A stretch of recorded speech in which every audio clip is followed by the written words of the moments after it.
Hello, hello, welcome everybody. Welcome to Woolen Spinning. My name is Rachel and this is episode 327. Thank you so much for joining me. As you can see, we are in a different environment today. We are living with my mom for the foreseeable future. I'm very, very privileged and lucky to be in a situation where we can move in with my mom. We are actually currently so my mom is still living in the family home, and that has made all of the difference. I'll tell you why in just a moment. And it's kind of funny because me and Mike are back in my bedroom and Nora's sleeping in my brother's room. It's really quite hilarious, and James took over the games room.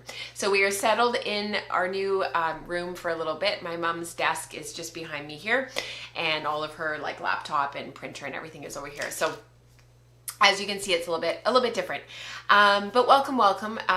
I've been doing quite a bit of spinning. I've actually been surprised how much I've been able to get onto my wheel this week. I've almost finished the second bobbin of Daschel, so I'll tell you all about that. And I hope you guys are doing really super well. I hope this finds you well. Everybody is welcome here. I hope that you find something here that you are that speaks to you, that works for you. The community is incredibly welcoming. I have just every day I am overcome with gratitude for you guys. So thank you for being here. Welcome to everybody who's in the chat and who's taken a few minutes out of their day to spend with us. It means a lot, and I appreciate you being here. So I wanted to, I thought it'd be really fun to kind of keep you guys a little bit up to date on what's happening in the office, because that's how you guys know the show is the office. And that's my workspace. That's where I do everything. That's where all of my equipment is. Oh, and fun. When we moved into my mom's, I think it was just like the final straw, because I've been having trouble with one of my monitors for quite a long time. Like we're talking years.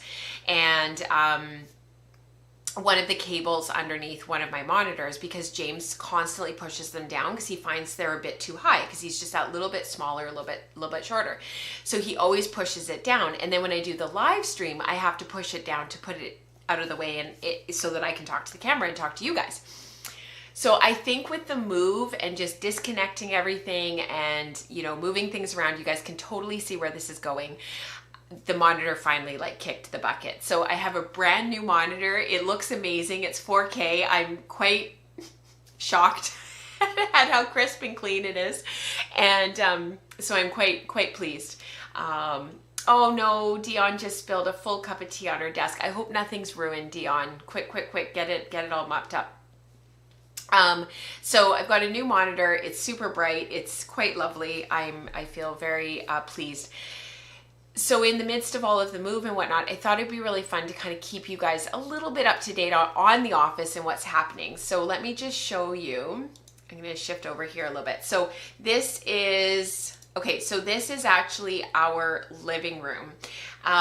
So if you can see, I don't think you guys can see the mouse. I'm just looking at the monitor. I don't think that you can. But if you look in the corner there's the two windows right here, obviously, and then you can see there's like an archway there. That's not a door, it's an archway. That is actually like right through there is where you come in the front door. And you come into sort of this very small entryway in our home, and then you walk into, to your left is this room. So this is what our house currently looks like. Nora and Mike went over after soccer on Sunday because Mike wanted to get the leaves raked up, because we're still homeowners, like we still have to look after our home. So this is what our living room looks like right now, and actually it's a long room. It's a living room, dining room. It's actually bigger than my very first apartment that I ever had, which just makes me laugh. Our house is about 1,800 square feet, and then this is the office. So they've taken out the back drywall here. So this is actually what I have behind me. And then in front of Nora there on this side of the photo is the window that I look at when I'm looking at you guys when I'm streaming and talking to the camera. So that is the current state of our podcast space. I hope that you guys are as concerned as I am. This is all part of the plan. Part of the reason for taking out the drywall behind me Well, actually, and in front of me as well, is because of they had to take it out to do all the electrical. So the really nice thing is when this is all done, I'll be actually hardwired. So that'll be really, really great. So yeah, that's the current state of our podcast space. So I hope you guys, yeah, I hope it's fun to keep you guys up to date. I don't know how much I'll be able to, but demo is always really hard. And I know anybody who's been in a demo situation, I found it really hard seeing all of our stuff pulled out because our house wasn't in terrible condition, but it wasn't in good condition. So it's just like seeing the bathtub all smashed apart and seeing the kitchen all ripped apart. It's just, I don't know. I don't like stuff like that. So yeah, it happened very fast. They started on Wednesday and today they're finished. Like it's completely done. The demo is done. So plumbing today and yeah, it's gonna be pretty cool. No, Rebecca's so funny. She's like, holy, you don't have to worry. I guess you don't have to worry about pipes freezing. We don't. And actually by the time we get to the point in the year where people do start to kind of worry about their outside taps freezing, we'll be well past all of the plumbing and stuff, and they'll just wrap the outside taps and that's it.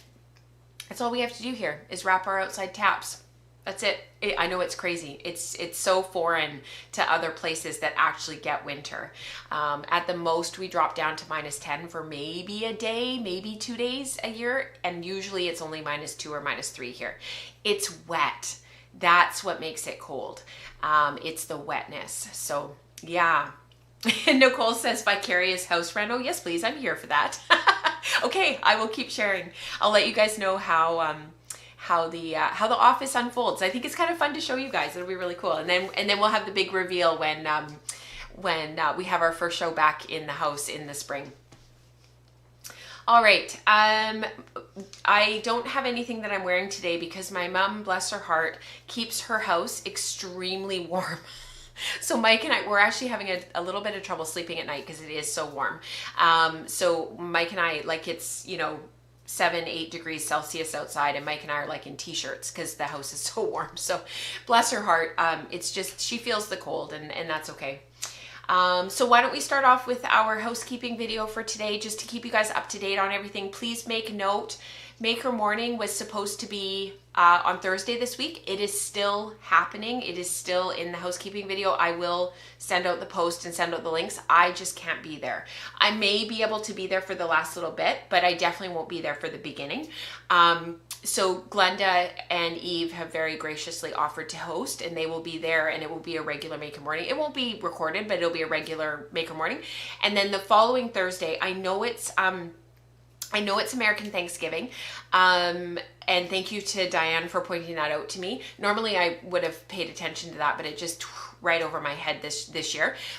But I decided to leave it on that Thursday on American Thanksgiving. I think that's November 27th. I decided to leave it after all because there are people in our community that live in the States that are American or just living there, that don't celebrate American Thanksgiving. And, maybe are a bit lonely that day, or maybe are on their own, or maybe they can't get to friends and family. And then there's also our international community that don't have the same holiday. So I thought we would just leave it on that Thursday, and everybody is welcome. And if you want to take a few minutes out of your celebrations and dealing with your family and whatnot, we will welcome you with open arms and we will not judge you. And you can come and be yourself with us. So, because I know sometimes these holidays, they can be really charged for people, and it's good to have a safe space. So we'll still have Maker Morning this Thursday. I just won't be there, and then we'll have our regular Maker Morning the following Thursday on American Thanksgiving. And I think that'll work out quite well for everybody. So just make note of that in the housekeeping video, and I will see you guys on the other side.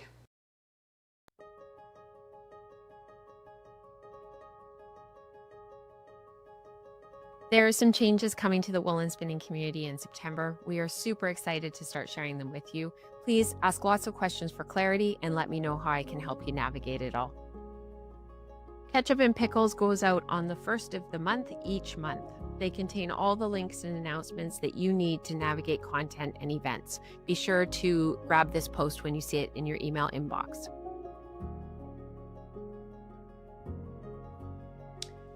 Dion explores another color topic this month in the teaching content. Dion's color content will be available at all levels of Patreon support that you see active on Patreon at this time.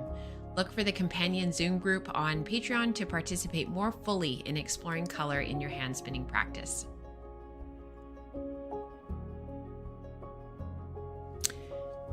We're at a really exciting time with the Wool Circle because our Spinner's Book of Yarn Designs is starting the final part of our 2-year study. We will be looking at novelty and art yarns from now until Christmas. Please join Rebecca on the Wool Circle. Look for the free trial. Another module of Breaking a Braid for the Silk Circle has been released. Head to Patreon, log in, and watch directly. Enjoy!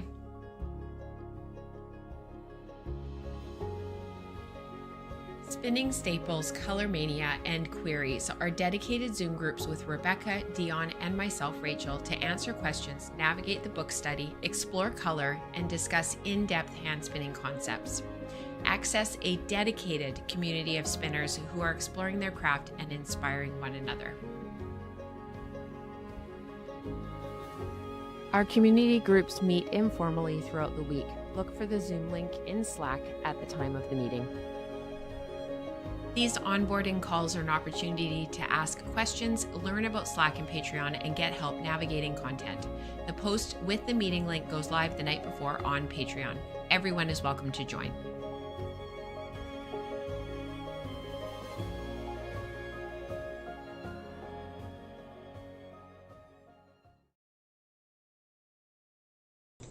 Okay, all right, so we are up and on our way.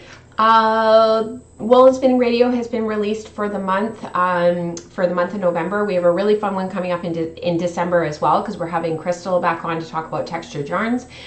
Spun Up Girl, she's always such a riot and so much fun. So we'll be looking forward to episode 123 in December. And in the meantime, Melissa Goulet of MellyKnits, one of my dear friends, came on to the episode this month to talk about all things porosity and just blending and that, you know, je ne sais quoi that we feel in wool sometimes that really lends certain wools to blending. So it was a fun conversation. Rebecca had some awesome questions and we just had a really great time.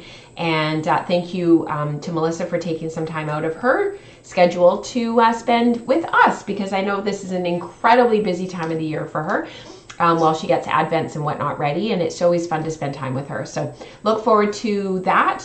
The other thing that is up and coming, we learned about this and we talked about this ad nauseum on the show last episode, so please check out episode 325 if you don't know about Spin December yet. This is coming up. I'm backwards. I'm like, where do I point? This is coming up in December. Dion, this is something that Dion does every year for the month of December. Often for many people, December can be just an insane month, and it just feels like you just end up piling so much onto your calendar. And then there are others that end up with a lot of time off and a very quiet season. And so wherever you fall on that spectrum, we hope that you can carve out a little bit of time this year in December to spin up something fun. And Dion goes through all of it in, which way am I pointing, in the episode last month. So get ready, get your box of bits ready, get ready to start, you know, doing whatever you're going to do with them, blending, combing, carding, just spinning if you don't want to do any fiber prep in December. And you don't do any prep ahead of time, you just start in December and work your way through, and whatever you get done, you get done. So yeah, it did change. Haha, it changed. Thank you, Rebecca. It was picking up my other mic. Thank you. The quality should be quite a bit better now. So that is Spin December. So that'll be starting December 1st. I don't know if we're gonna have like a little like Zoom group or something that day to like kick things off. It's a Monday. Maybe we should think about doing that. I'll keep you guys posted, because we don't have another live stream until December 2nd. So I'll post something in the Slack channel and we'll throw it up on Patreon and stuff. So stay tuned, because maybe we should do like a kickoff party on that Monday morning. We'll see what the calendar looks like. Okay, yeah, thanks, Evelyn. I just clicked the wrong, when I went to unmute after our housekeeping video, I clicked the wrong button. So thanks you guys for letting me know. I really appreciate that. All right, without further ado, let's get into the show.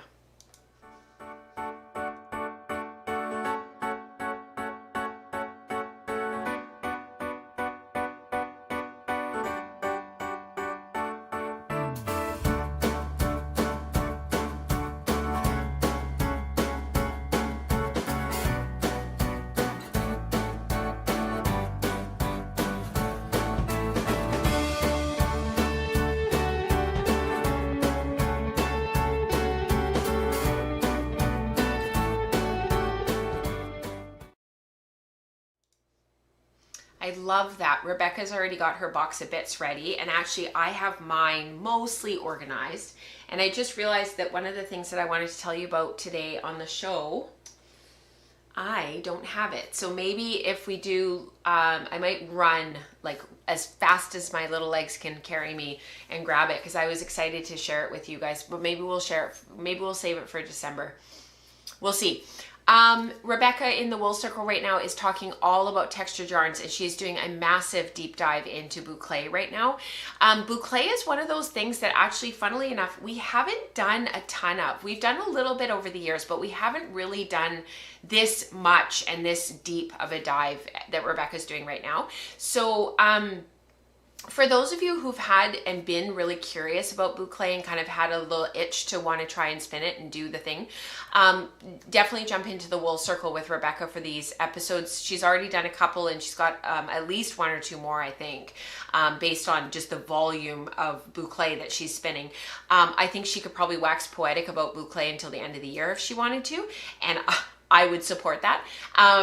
So if it's something that you would like to know more about, understand about twist direction and binders and how it all works, that is something to think about jumping in, because our book study is almost coming to an end. That was 2 years.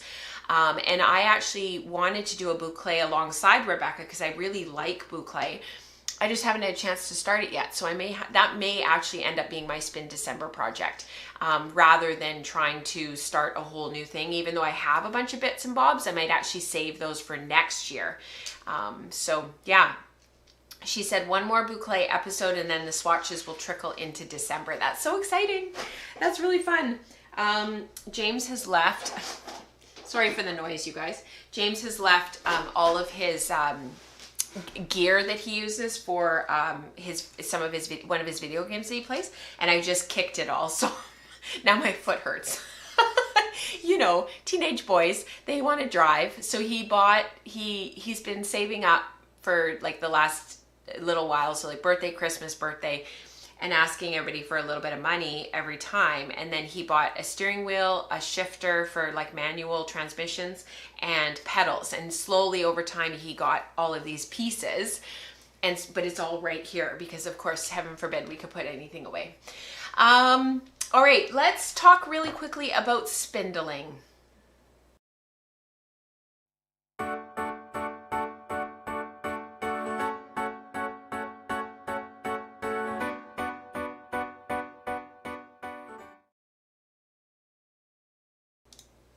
So I haven't done a ton of spindling over the last week or so, but I did get another bump done of my MellyKnits. This is from October Guts Club. It's one of the clubs that she does, and this was CVM blended with Gulf Coast Native and Bombyx Silk. So the yellowy orange kind of grello color, which is actually showing up as quite true to color. I'm quite impressed because this is a hard color for the camera to often read. That's what gives it the color. And then the CVM was kind of this beautiful, like very light taupey gray kind of a color. I still have the lock somewhere it's packed in the pod, but maybe one day I'll find it. But this sort of gorgeous color, and I did this spin already like as a 30-gram sample for Melissa, and then she left me with the final 70, and I had split it all up. I'd gotten it all ready to spin, and I just kind of didn't get to it. But when James was playing soccer with his school team this fall, the games were quite long because they were a full 90 minutes with a 5-minute break for at halftime. So it wasn't like a full, 100 and I guess it's 105 minutes is like the full soccer game with a 15-minute halftime. They only do 5 minutes. Of course, the boys are gassed. They're so tired, but it's a long time to sit there and watch high school soccer. Like, we're not talking about like the best quality footy you've ever seen. So I started spindle spinning, and I was sharing this on the podcast, and I got these two done. This one is my Ed Pretty. It's 24.5 grams. And I was saying that I don't think that the notch on it is quite deep enough. So when I see him next, I'm going to ask him if we can maybe rectify that. And then this is one of my Bosworth spindles that I bought 2014, 2015, I think. It's one of my favorite spindles. It has a really deep notch in it right here. You can see how deep that is compared to the Ed Pretty. You see how it's a little bit shallower and it doesn't go up the whole side of the whirl. It just makes a big difference when you're winding the cop and going to spin. And then this is one of my other older Bosworths. This one is, I want to say, very similar in weight to this one. And I have all the like tags upstairs. Anyways, I'm slowly filling this one up. Oh, it's all coming apart. And I've just honestly been like spinning when I can. This is what it looks like when I do my drafting for this type of a spin. Just really lightweight, trying not to hold it too tightly, not putting too much twist in it. I tend to run my spindles down my thigh. And so they do get quite a bit of twist built up because the spindles are moving really quickly, but it's going really quickly as a result because you just sort of, spin it down your thigh, draft, wind on. Spin it down your thigh, draft, wind on. So I'm not sort of standing there waiting for the spindle to turn as I'm slowly drafting, waiting for that twist to build up. So really enjoying this project. Nice little kind of simple project, not a whole lot of thought went into it, but really nice to have a spindling project on the go again. And I've been surprised at how often I've been pulling it out. So I haven't really in the last week, but last weekend I was working on it quite a lot, which was really nice. How do we find, great question, Rebecca. How do we find Ed Pretty's spindles? Google just pulls up a film producer.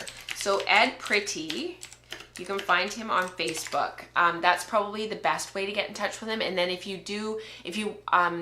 the other way is I can give you his email address. So if you guys want to reach out to me personally, I can give you Ed Pretty's. It's Pretty, Pretty. I probably, it sounds like pretty when I say it probably, or pretty, DD. I can give you his email address and you can reach out to him directly. Him and his wife are lovely. He's a wonderful, I think he calls himself a turner, like a wood turner. And he really, he's very talented. All of his spindles are beautifully balanced. And I just got a spoon from him, which I haven't used yet just because of how crazy this fall has been, but it is beautifully made. Kim McKenna dropped it off at my house on her way past one night back in the fall, and I just haven't had a chance to really delve into it, but it's beautiful. So highly recommend. And of course it's really nice to support another spindle maker. We need them. So very spongy spin, very airy, very light. I'm expecting the same type of yarn that I spun for Melissa when I did the sample, and just looking forward to it being done, but I'm in no rush. All right, my Daschel spin. So I wanted to share with you guys. So this colorway was based on this photo from Stash Dashers back in the summer. And Stash Dashers is the Tour de Fleece team that Melissa of MellyKnits runs in the summer. And I took the two, I showed you guys, did I show you guys the two braids? I've showed them to you before, I think. Are they not on this?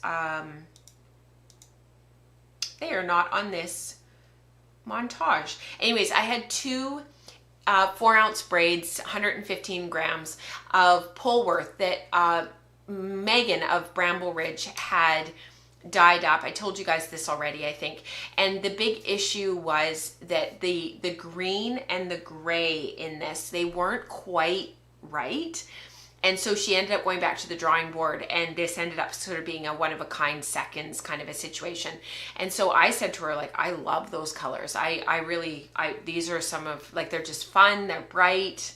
It doesn't matter how you spin it. It's just going to be a really fun, bright skein. So I finished the first bobbin, which you can see here. And I rewound the singles. So they are here. And actually, I am almost finished. You can see it behind me here. I've got that little bit of fiber left on the wheel, and I have this little bit of fiber, and the second bobbin is done. And one of the things that I wanted to mention about this spin, the reason why I did decide to rewind the singles for this one is the last couple of skeins, I just haven't bothered because there's been a lot going on. I haven't had really big spins. Recently, I certainly haven't done a sweater spin for a little bit.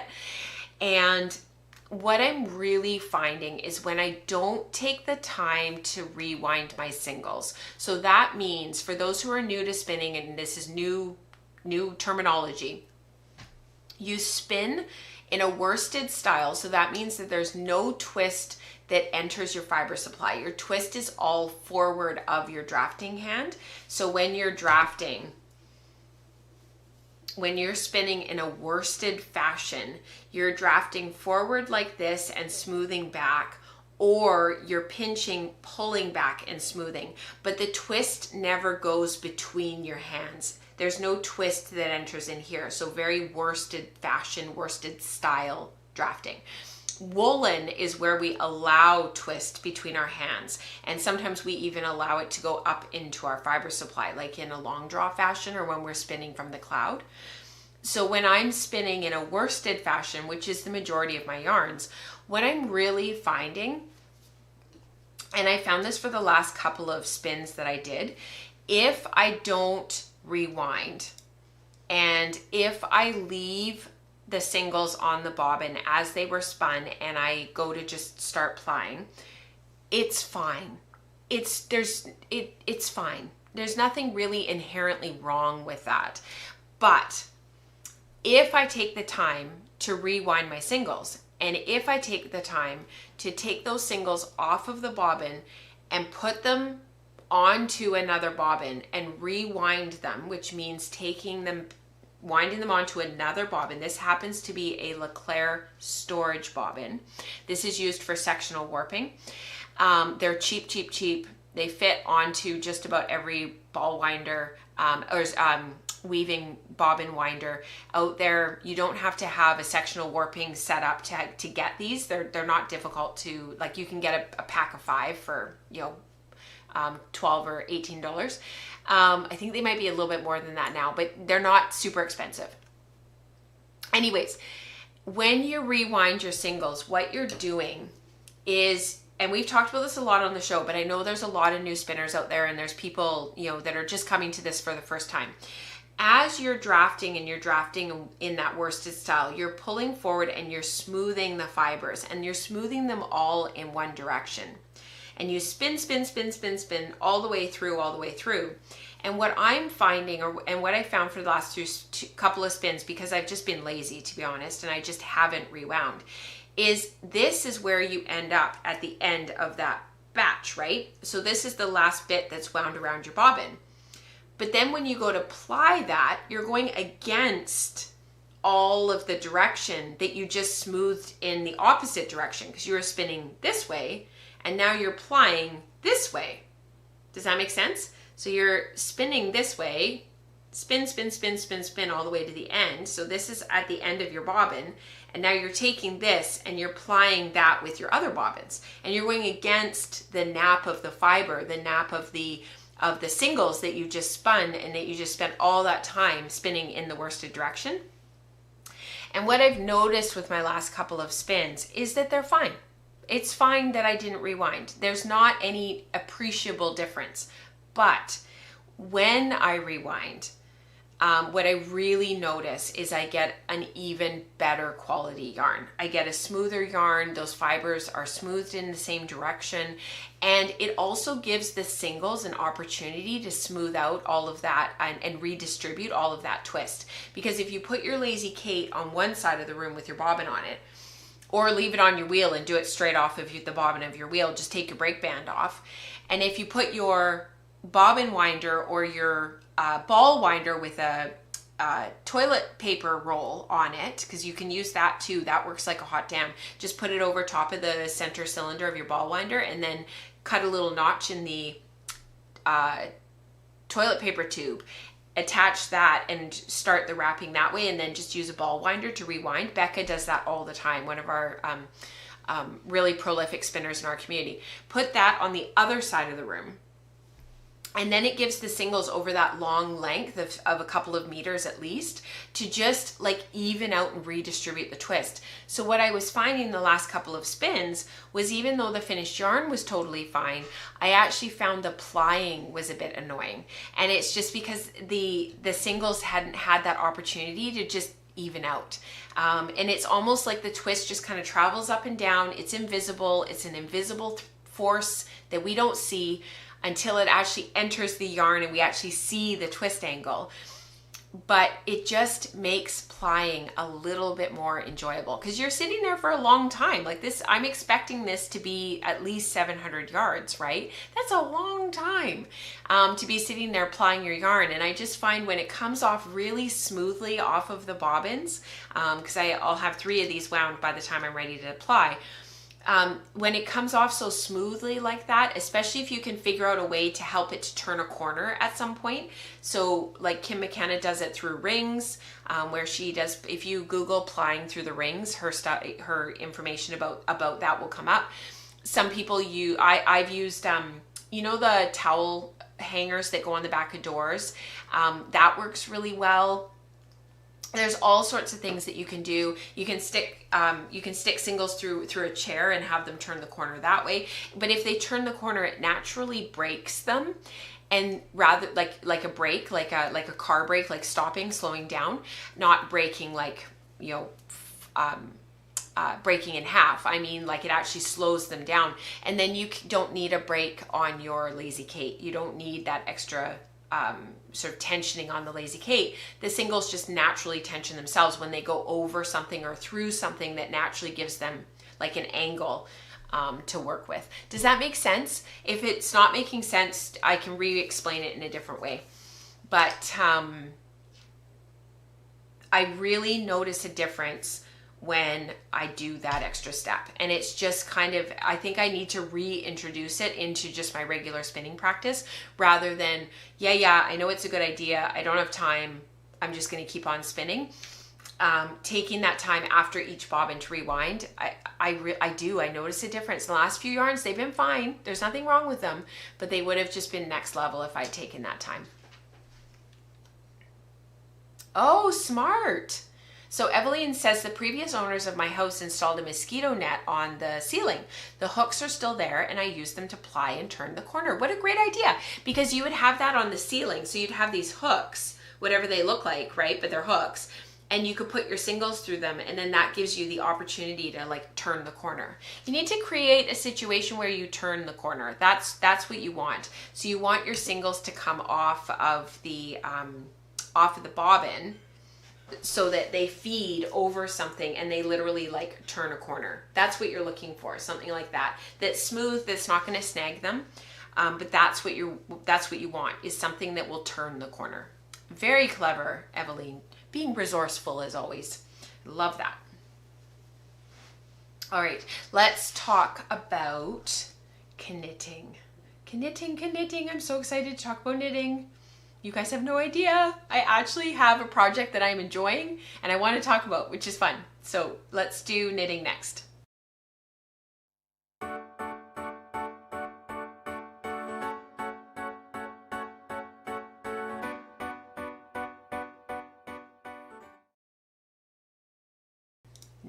Knitting.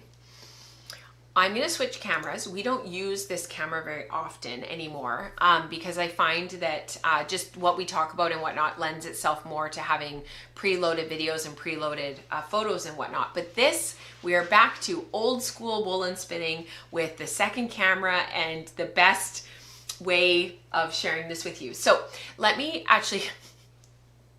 After I say all of that, we're going to go back to this. Give me a sec here. This is what I'm knitting. So my friend Beatrix of Fiber and Forge, who's local to me, she has a beautiful farm.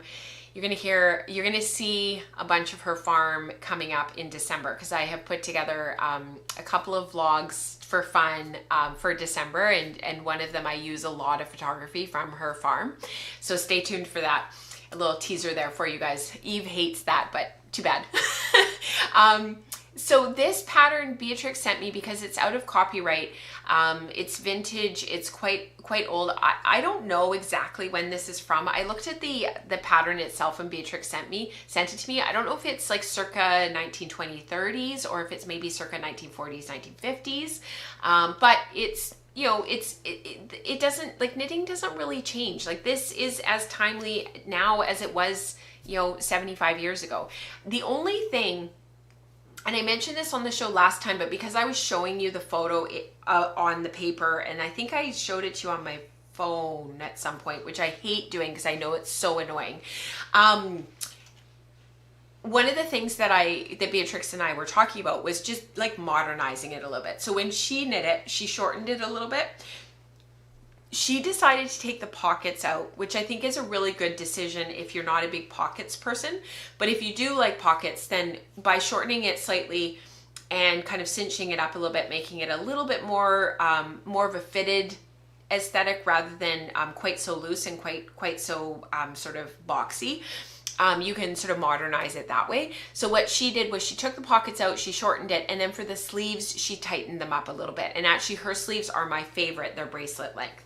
So I'm not sure how much yarn I'm going to have for the sleeves.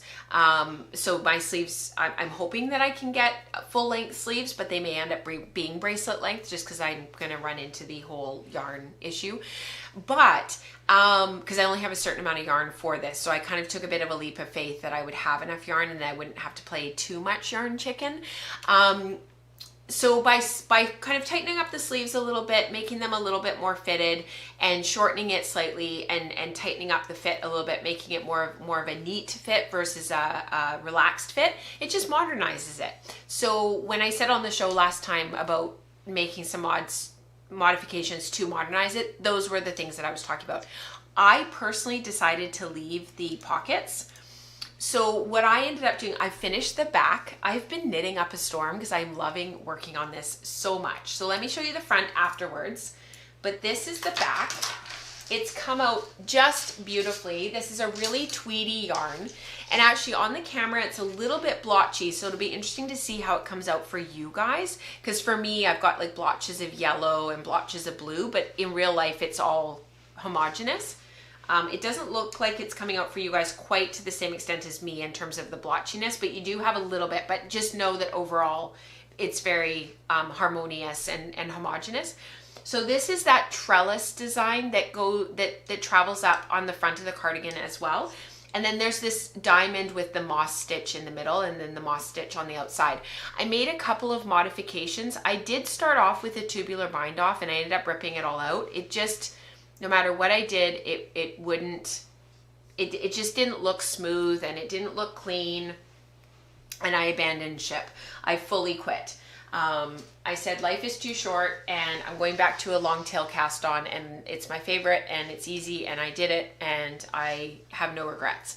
The other thing that I did was I added a stitch on the outside that's a stockinette stitch, just a knit stitch all the way up, knit on the right side, purl on the wrong side before I started the moss, just to give me a seaming stitch, because as you can see, this is pieced. This will be seamed in the end, which isn't my favorite, and I was going to do it all as one piece, but too many brain cells were needed and my brain wasn't braining, and I just decided to knit it in pieces. So, and Beatrix did as well actually, and it looks awesome. So I added that outside stitch, and then other than that, I made no modifications. I've just been knitting straight. These are twisted stitches that go up the lattice work, and then actually the diamond is a twisted stitch on the right side, which does help it stick out a little bit more. It does give it a little bit more definition, which is kind of fun. Great question, Dion. I will answer that in just a sec. This is the yarn from my contrast of proportion during our year of color back in 2023. So that might answer your question, but I'll talk about that in a sec. So then the front, I worked on the front. I actually did this over the weekend because today is Tuesday and I was working on this on the weekend. So this is the right front. So this is going to sit on me here. Basically you knit your pocket ahead of time, and this really is a little bit more yellow than the rest of the yarn. That this particular ball of yarn does look a little bit yellow, so I'm going to work it in as like one row to alternate them for the rest of the piece. So that's your pocket. So you knit one repeat of the diamond, and then you do your ribbing, and you switch in your stitches for the pocket. So you leave the pocket on a holder, and then when you get there you put in your pocket instead, and then this is just waiting for a tubular bind off. I am going to do a tubular bind off for the top of the pocket. I think it'll look a little bit cleaner. It'll look like the knit stitches just kind of disappear from the ribbing, and then at the end this will all get tacked down. So for those who aren't super familiar with sweater construction and pocket construction, this is how this type of a pocket is done. So I knit this ahead of time, and then you swap it out. So very effective. It'll get tacked down after I'm finished. And I am just like, sorry for the clicking of the needles. I am loving it. And this will get sewn here. So those will get sewn together. I probably am going to have a little bit of a colorway problem between all of my pieces. They're all going to look like a little bit different, just like it did on the Lakes cardigan. I'm over it. I am just going to embrace it and run with it, because some of the things that I did with this, I didn't know what I didn't know at the time. And you know, if anybody's looking at the back of the cardigan and looking at the front and comparing and noticing that they're different, they're probably standing too close. So this yarn, the reason that this happened is this yarn was it was 8 ounces of targhee, which is not one of my favorite things to spin, but it was sitting in my stash, and it was kind of this denim-y kind of colorway. And then I had this gold, orange, and green braid of organic Polwarth and silk that had just been sitting in my stash forever. And we were doing in the year of color, we were doing at that time for that month the contrast of proportion. So we were playing around with different proportions of different colors to create new color. And this was the one that won out of all of them. And if you look at, so I had all these different experiments and we went through them in the teaching content.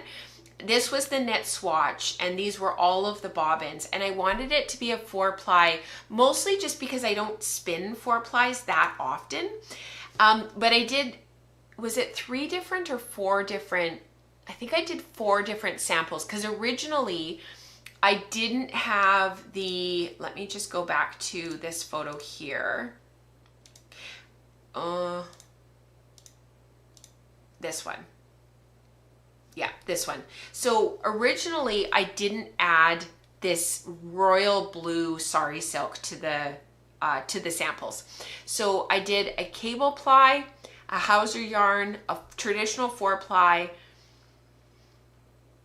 and then I think I did another hauser because I kind of settled on the hauser. So this one here at the bottom is the original cable yarn, I think. And it was, or maybe it was a crepe yarn. Maybe it was a 3-ply crepe. And then this one here, fingers again, this one here was the cable at the top. I think that's what it was.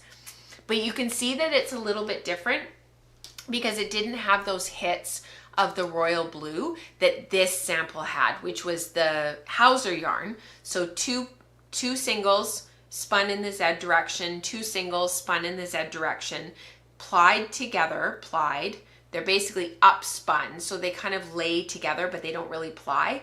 And then those 4 are brought together and plied in the S direction. So it adds more twist, and then you balance it by spinning in the S direction. It's making a beautiful fabric. It's working really well for the cables, but it's still light and bouncy. It's not a really plump, crisp yarn for cables.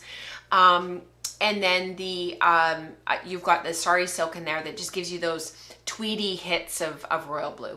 So that, and probably what happened was when I was making it, because I did it in batches over a long period of time, because some of it was done for the content, and then I did some more, and then I worked on other stuff, and I came back and blended some more. The targi was really compacted and almost felted. It was just a little bit too rough when it was dyed. So it took a long time to get it opened up and get it blended and get it really nicely prepped to spin. I think what ended up happening was the batches of yarn from start to finish were all a little bit different, which is, it happens. Like, it happened with my capstone because I ran out of yarn on the last little bit of the sleeve, and I ran out of the cuff, and it's slightly different from the rest of the cardigan. Can you tell? No. So I think once it's seamed and it's together, this will all be, it won't be quite as noticeable as it is on the camera when we're literally looking at it under a microscope going, oh, it's a little bit different. But I think when all is said and done, it'll be okay. So that is how that'll come together. I'm knitting the smallest size. That was something I was going to talk about as well. This sizing on this was really interesting because the smallest size was a 42-inch bust. I'm a 34, 33 on a weird day, and 35 on another day. So I'm kind of like sort of anywhere between 33 and 35, 36. But I also don't like my clothes to be particularly tight anymore. I like that relaxed fit. So what I'm doing is I did shorten it compared to the pattern. My row gauge is a little bit smaller as well, so my row gauge is a little bit different. My stitch gauge is the same, but my row gauge is a little bit different. So I ended up doing, same as the pattern, I did 4 repeats of the diamond for the back. You can see here there's 4 repeats, 1, 2, 3, 4 diamonds up this side here, but it's shorter than the pattern finished piece. So it's a little tiny bit shorter. It's just about 15 inches when all is said and done. And so it'll still have that little bit of ease, but it won't be quite as oversized. So I ended up going with that size because I thought that probably knitting the smallest size, I had the right stitch gauge. Theoretically, I have enough yarn. I think it'll kind of work out. And if I need to, I'll tighten it up in the raglan and do faster decreases if I need to. I'll kind of play around with that a little bit because I definitely need less. We talked about this with my metamorphic a few weeks ago, and we ended up having a whole conversation in the Slack channel about it. I seem to need less fabric up here, but I want the fabric from my underarm down because I just want the ease and the comfort. So just trying to figure out all the fit stuff will be interesting. I like that kind of stuff. So I'm looking forward to that. So I'll keep you guys posted. All right, last thing for me to share was something that I started over the weekend. I wound the warp before we moved, and this is something that is just purely for fun. So let's do that next.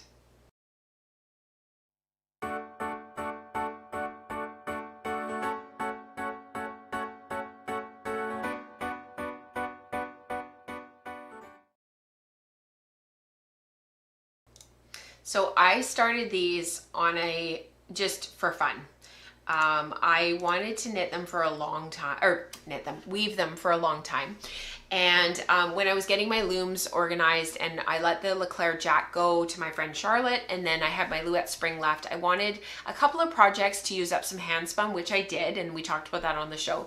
And then I really wanted a couple of, a really big warp, something that was relatively mindless but fun to work through, bright colors, just a lot of fun for sort of the Christmas season through into the new year that would just kind of carry me. And then I have a couple of projects that I want to do after that. I have one more project that I'm hoping to have finished before we move back into our house. So these are called the Bitmap towels. It's a pattern by Felicia Lowe of SweetGeorgia. They're totally her colors. They're just bright. That pale mauve, that's that kind of fuchsia purple, is bright and it's fun. The gold really spoke to me. And to be honest with you, I was completely lacking in any creativity whatsoever, and I used exactly the same colors. So we put my loom in my mom's living room temporarily. I don't know if it's going to stay there long term, but that's where it is right now. I sold my 16 shaft table loom, my 16 shaft Ashford table loom. I just don't have room for it. I love it so much. And I just am not at a stage in my life right now where I can accommodate another loom in my space. So I officially have this loom now and my Louette Jane 8 shaft, which is permanently put away and I only pull it out when I need it. And I'm going to be kind of a one project at a time weaver from now on. So I threw this on the loom and I got it all wound on yesterday. So it's an 11-yard warp. I'm hoping to get at least 11 towels off of this. And this was my threading yesterday. I spent an hour and I got just over halfway with the first batch of threading. And it's a summer and winter structure. So this is Brassard, Maurice Brassard, AFI 8-2 cotton. Really common. And actually that's actually not totally true. The pale, they call it pale, mauve pale on the Brassard website, because of course it's French. They're based in Quebec, here in Canada. So that bright kind of fuchsia-y, purpley, bright kind of color, I actually bought Ven cotton instead, because when I was at SweetGeorgia a couple weeks ago, they didn't have that particular color in the Maurice Brassard cotton. So I ended up subbing it out for the Ven cotton, just so that I had the right colors. I already had the gold, I already had the white. I did get an extra cone of the dark purple because I only had one. And then I bought 2 of the Ven, that bright purple that's right here in the corner. That was the only thing. And then wound an 11-yard warp. It got completely messed up during the move. It just got really roughed up. And so I was very careful about warping, making sure I had even tension the whole time as I was winding on. And now I'm threading. So quite quick, 400 ends. This set is 16 ends per inch. Because if you look at the photos here, and I'll see if I can pause on this photo here, summer and winter is a supplementary weft structure. So you have the tabby running through. So if you look really closely, you can see the white pick in between each of the colorful picks. And so you've got that tabby running as your ground. So if you were to cut away all of the weft that's colored, you would be left with a 16 ends per inch, 16 picks per inch fabric. So what Felicia did here was she played with the 8-2 cotton set and opened it up, because usually it's somewhere between 18 to 20 for plain weave, 22 to 24 for twill. So she opened it up for plain weave and played with the color in the weft for the summer and winter. So there's a few different things in the pattern that she gives you for, you can weave summer and winter sort of as blocks, you can, or bricks, I think they call it, Duca gang. There's a whole bunch of different stuff. I've done quite a few summer and winter patterns now. I just really like the aesthetic. It's a little bit cleaner, a little bit simpler than Crackle, but I really love Crackle as well. I think Crackle might actually be my favorite. So yeah, just a really simple, fun pattern, and just kind of carrying on. Rebecca has a really great question. What's the longest warp that you would put on a rigid heddle, asking for a friend? That's a great question. The longest warp that I ever put on my 32-inch wide Ashford rigid heddle, when I still had it, I think the longest warp that I ever put on was about 4 yards. The problem that you run into, and I'd be really curious to hear what Lisa has to say about this, and she's not in chat today, but she'll be watching this back later and she'll probably respond in #weaving. So I think that she'll probably agree with me. The problem with the rigid heddle is that because the loom sits on a table, and you have the back apron rod, or not the back, you've got the actual physical frame of the back of the loom sitting at the back there, right? Holding the square of the loom like together. I think what you'll run into is you've got your back apron where your warp winds onto, and then you've got the wood of the frame of the loom above that. And I think what you'll run into is if you make your warp too long, the warp, like, it takes up a lot of space, right? And if you're putting paper in between, that takes up space. It's amazing how much room paper takes as well. I use really thick contractors brown paper. Here I can get it at Home Depot, Home Hardware, Canadian Tire. It comes in big rolls that are quite heavy. And as your warp winds on, and this is an 8/2 cotton warp, but if you're winding something thicker, a wool warp, 8/4 cotton, etc., that takes up more space as well. What's going to happen is as you wind it on, the space that takes up is going to get bigger and bigger and bigger, and you're going to start to you're going to hit the actual frame of the loom. So I don't know exactly how much space you have, but if you look after you wind your warp, Rebecca said she's got 4 yards right now, but she's thinking maybe 4.5. Dion said she's put 5 yards onto her rigid heddle. I would wind a warp, 4 or 5 yards. Pay attention to how much space you have left and how many more turns you think roughly you could fit in there. And that's probably about the length of warp that you can accommodate. I suspect that somewhere between 5 and 7 is probably about right. And then of course the other thing is like if you're weaving on a table surface, you can't have your back beam where your warp is wound so big that now you can't put your rigid heddle on your table if you're weaving on a table. For those who are on a stand, it's not as much of a big deal because it's actually hanging in the air. You don't have anything impinging under your apron rod, but you're going to have the frame of the loom over top. So yeah, it'd be really interesting to see what like how much you can fit. And I'm sure that there are rigid heddles out there that can probably accommodate more and less depending on how they're set up. But you are constricted somewhat by just the shape of the rigid heddle and the fact that it's sort of got that frame. Yeah. I do have way more room on my back beam for sure because I'm on a floor loom, absolutely. And when you look, I don't know if the photo showed it. Let's just go back for just a sec.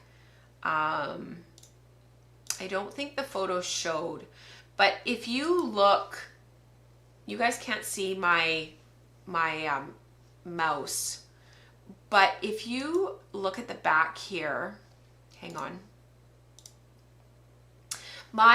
If you look where the paper is down there underneath, you can see how much further down from the back beam that piece, for those who aren't weavers, that piece of wood that goes across the back that's at a 45-degree angle, that's my back beam, and the warp comes over. I'll use my other hand.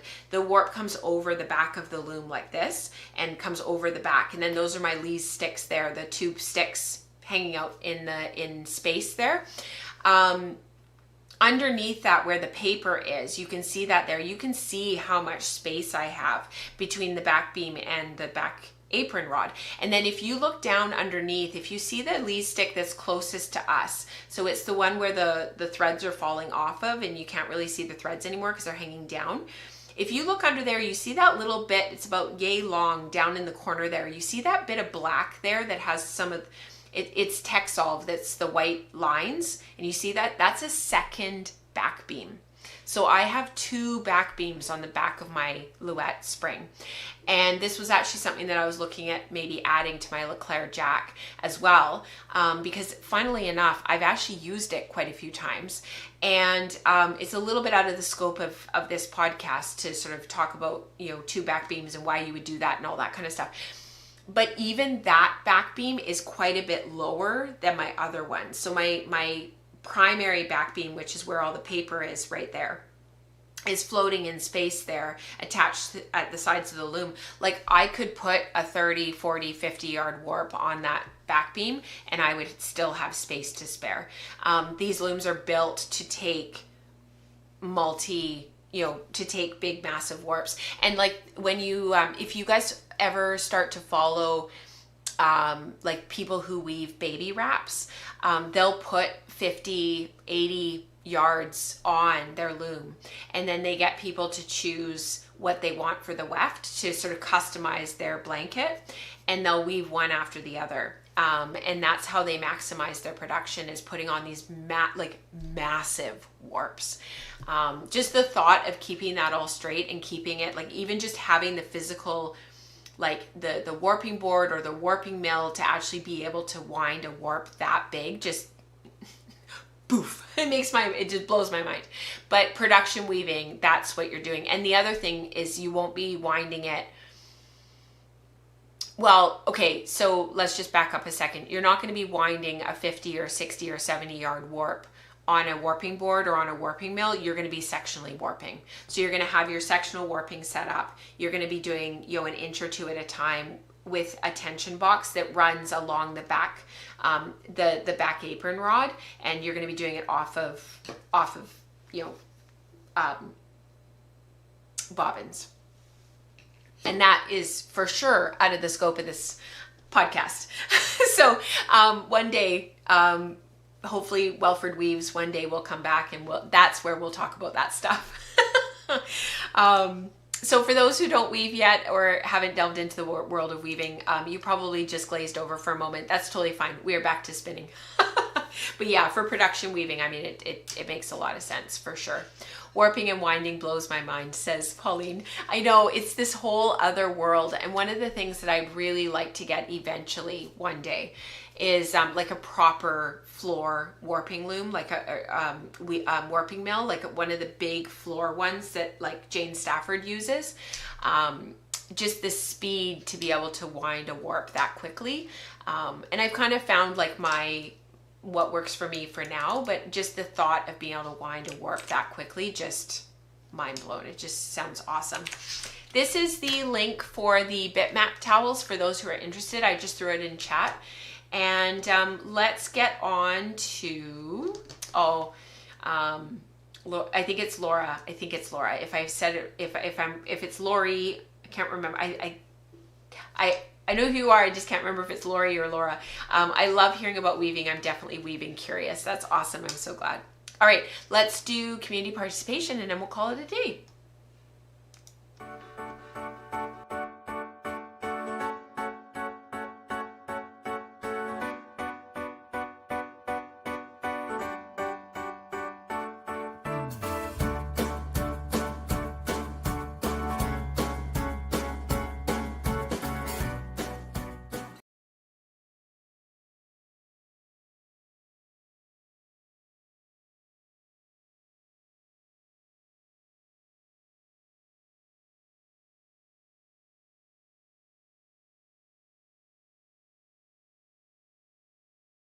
I'm muted, sorry you guys. You can't hear my mom's phone ringing. The joys of a different things happening. Like we don't have a landline anymore, so then it's just, yeah, it's different. All right. Community participation. I had to share this with you guys. I saw it this past weekend. A friend shared it with me and then I couldn't find it again and I didn't know where it went, but I just thought it was so brilliant. This is an ad from Grenadier. I usually don't plug like products or anything. I'm certainly not advocating to buy their vehicle, but I just loved that the boot of this measures 3 sheep. Like how fun is that? So fun. I'm sure it's a European ad. I'm like positive, but so much fun. All right. We had a really great question posted actually over the weekend. I think it was from Susan, and we haven't really done Ask Anything for a while. And I wanted to address this photo because actually, funnily enough, it came up at my Guild Girls get together on Friday night. And I thought it was so funny because then it came up over the weekend in the Slack channel. And it's clearly something that is on people's minds. I have noticed like for Socktober and whatnot, a lot of people have been knitting socks. There's been a lot of sock knitting. But what Susan says is, I love knitting colorwork socks. However, the problem is with the heel. Because these types of socks don't have a gusset and the heel is usually something like a fish lips kiss heel, I tend to have trouble getting them over my heel. Is there a trick I'm missing or a pattern anyone knows about that addresses this? So I don't know of one specifically, but my friend Sybil was working on a pair of socks on Friday night when we were all together. And she was doing an afterthought heel. So it's kind of the same issue where you're doing a toe-up sock, and depending on the size of your instep, so from the top of your foot to the bottom of your foot around your ankle area, you sort of have this issue where you can kind of pull the sock on and you need to kind of, you know, tug the heel over top of, like, around your heel, and then you can sort of get the body of the sock on. And because it was a lace pattern, it sort of didn't matter because the lace can stretch and you can ease your foot in and work around it, kind of thing. But what I wanted to show was when you look at a toe-up sock, whether it's got color work or a lace pattern or anything, the gap from here to here is generally quite significant for most women. It's funny because my Aunt Yvonne, who is the reason why all of this exists, because I started it for her, she had a massive instep, and I remember how hard it was for her to get shoes and get socks on and all that kind of stuff, because this gap from here to here was really significant.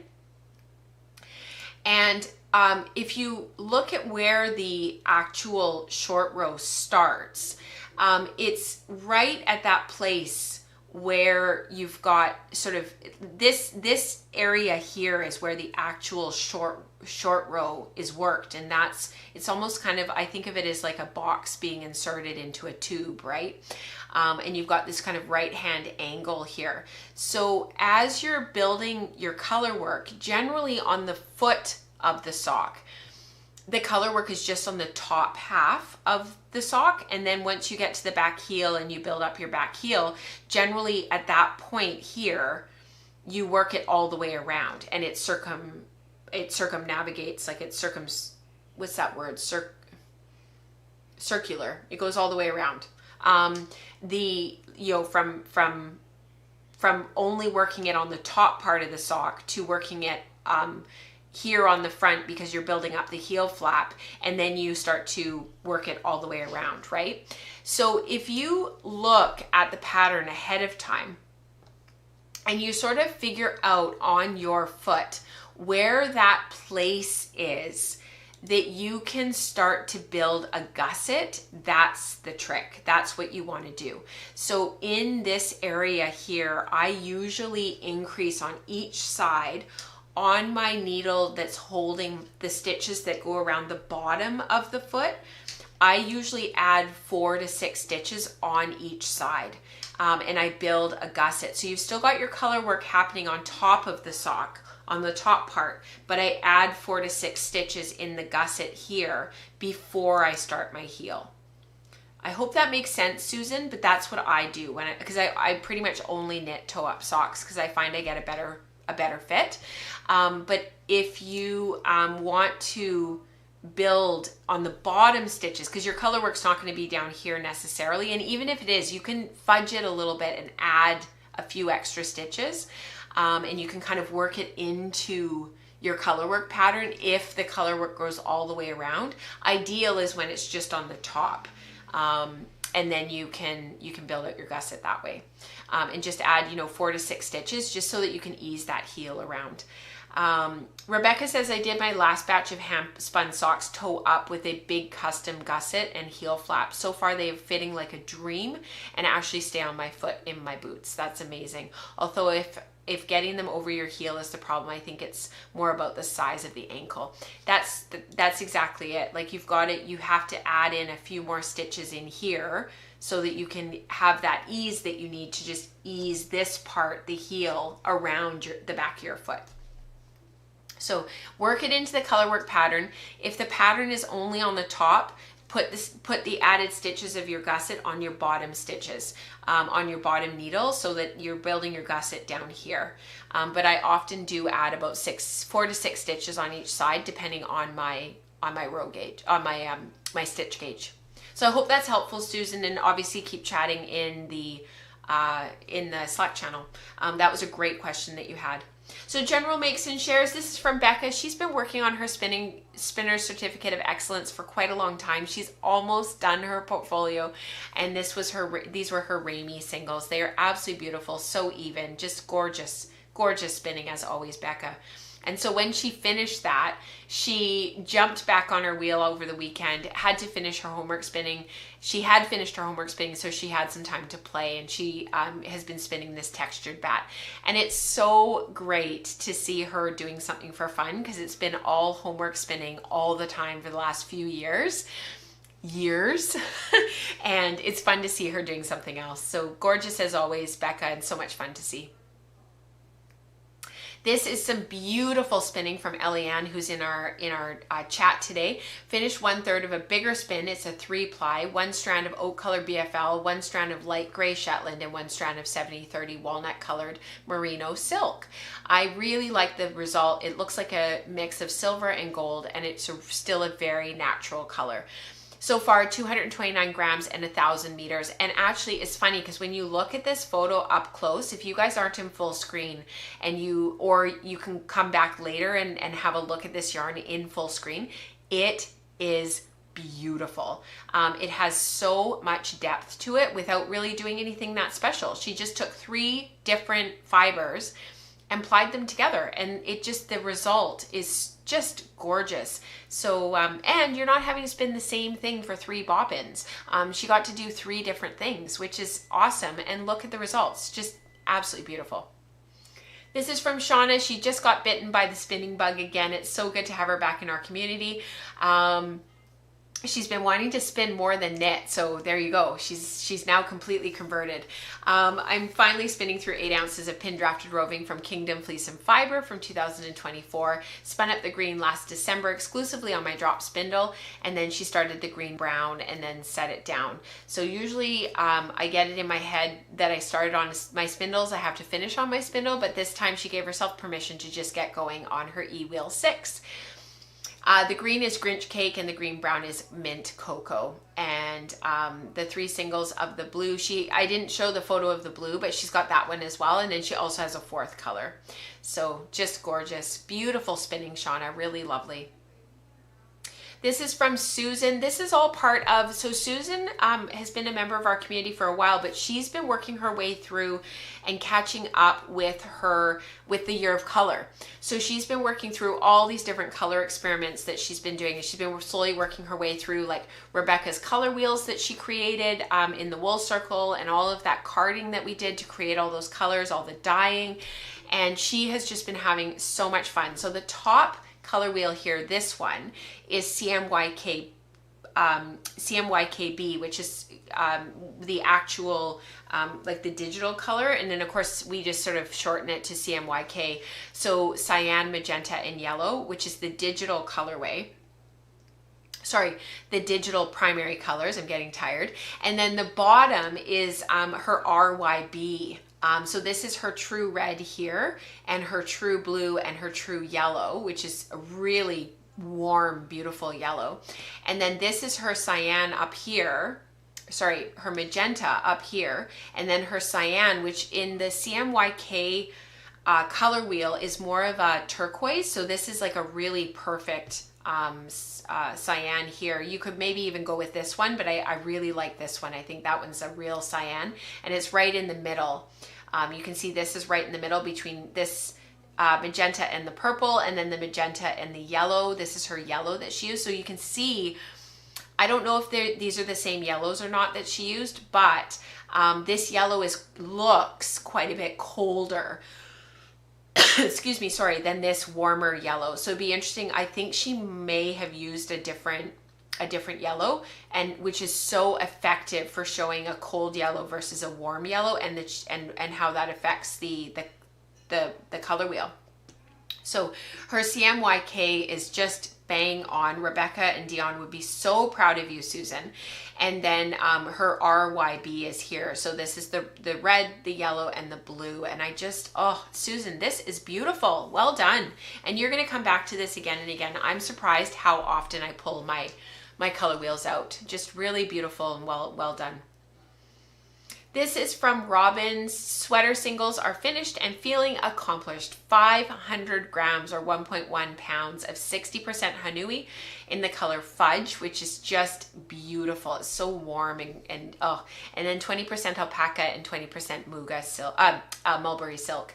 And now she's ready to ply. I can't wait to see it, Robin, when you're done. And of course, Robin is down under. She's in Australia, so it's so easy for her to get the hanui from New Zealand. As my daughter would say, I'm totes jelly. Very jealous, totally jealous. Totes jelly. This is from Dion. Here's a skein of my current sweater spin. I love this color, Dion, and the tweed aspect of this, you nailed it. This is my gray Shetland mix with teal sari silk. Isn't it incredible that teal sari silk, how it just took over and really created this greeny gray scale? It's just skein. It's just beautiful. Approximately 350-ish yards of heavy DK. I have about 2 more skeins to go. This is gorgeous, Dion. Well done. And we've got some fiber prep happening in the community. This was from Robin. She was breaking apart a braid. She had 3 different braids, but they were very similar colorways from the same dyer. So she broke them into random pieces and mixed them up. This is a great option when you've got stash that you just want to get spun and you want to spin through and it's similar enough, like throw it all together. It's going to make a gorgeous tonal skein, just like we saw earlier from Eliane. Just those gorgeous tonal, you know, you've got depth, you've got texture, you've got movement. It just, yeah, c'est bon, so good. From Sam, do you find that when you have a fabulous fleece, the fiber prep goes so much better? Yes, Sam, I do. You're absolutely correct. Fiber prep is all about the initial starting fiber, 100%. I am prepping some Rolex for my class on Sunday, so I have a bunch ready, and I pulled out this Hampshire down fleece and from Benbridge Woolworks, and it is just beautiful. I am flicking the ends with a dog comb, and then I'm hand carding. Beautiful. And then she's going to be spinning this up long draw. Gorgeous, Sam. Really well done. Really beautiful prep. And then we've got some spindle spinning. This is from Susan. This color, Susan, you nailed it. Ready to ply, hopefully finally finish this sweater.